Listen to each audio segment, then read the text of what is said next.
nakita ko pa lang yung profile ng company, sobrang nagustuhan ko na siya. At that time, naghanap talaga ako ng seryosong business. Matagal na rin ako sa direct selling. So, sanay ako sa pagbenta-benta ng mga ganung products. Bumibili kami ng mga products sa Divisoria. Then, minamarket namin yan kung saan-saan probinsya. Kasi dati, mahirap, mag-isa ka lang. Even though may mga tauhan kami na katulong namin sa negosyo na yon, ilan lang.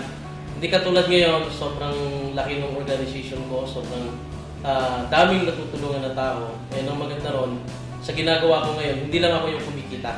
Mas marami akong downlines ngayon na talagang kumikita kasama ko sa business. And nung nakita ko si Longbridge, kung gano'n siya ka-stable, na-amaze ako kasi for the first time, and international to, na wala na akong hanapin pa. Talagang products, napakaganda, stability, sobrang okay. And sobrang nagustuhan ko yung marketing plan nila. Nung nag-start ako, talagang masasabi kong walang-wala pa rin talaga ako noon. And of course, naghahanap ako ng opportunity.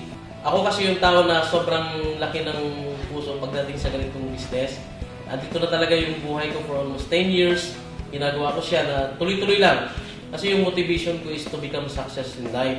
So, and para din of course sa pamilya ko. Kasi lumaki nga ako sa hirap na sa pamilya namin wala talagang mayaman. So, nung nakita ko na laki ng chance na dito yayaman ako, ginawa ko talaga siya. Yung plano ko, of course, matupad yung lahat ng pangarap ko. Makatulong ako sa mas maraming tao kasi it's about time na maging bukas ang isip ng lahat ng Pilipino sa business kasi nga, mas marami kasi yung naghahanap ng trabaho ngayon and halos napakakunti lang yung available na trabaho para sa kanila. So, hindi katulad pag business, ikaw yung mag-decide kung gusto mo magnegosyo o hindi. Sa trabaho kasi, ang dami nagdi-decision para sa buhay mo eh.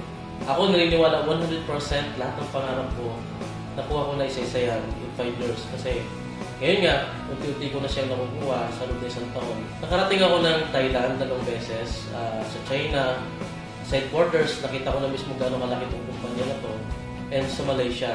Ito lang yung may advice ko sa inyo. Pag-uwi mo sa bahay mo, kuha ka ng listahan, tingnan mo kung yung mga produkto na pinakita ko sa iyo meron sa loob ng bahay mo. Pag lahat yan meron, huwag ka na mag-isip kasi matagal mo na yan gastos.